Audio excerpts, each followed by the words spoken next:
Cesare Battisti est arrivé à Rome à la mi-journée. L'ancien militant d'extrême gauche a été remis aux autorités italiennes. Son interpellation en Bolivie a mis fin à près de 40 ans de cavale, en particulier marquée par des séjours en France de 1990 à 2004 et au Brésil.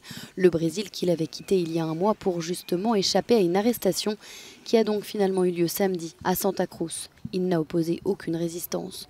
Le chef du gouvernement italien, Giuseppe Conte, s'est félicité de voir un homme jugé, non pas à cause de ses idées politiques, mais pour les 4 crimes qu'il a commis et divers délits liés à la lutte armée et au terrorisme.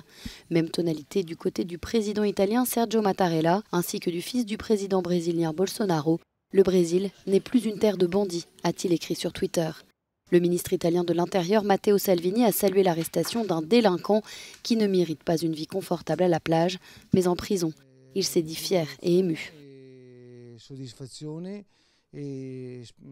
C'est un chapitre que je voudrais refermer après 40 ans. C'était très douloureux. Chaque année qui passait, chaque moment que nous avons vécu dans cette tragédie douloureuse.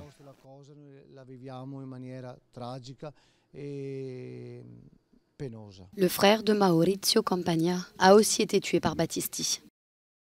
La question que je voudrais poser, pas seulement à Cesare Battisti et aux terroristes, c'est si vous aviez gagné vos batailles avec le sang de tous ces Italiens sur vos mains, que feriez-vous maintenant ?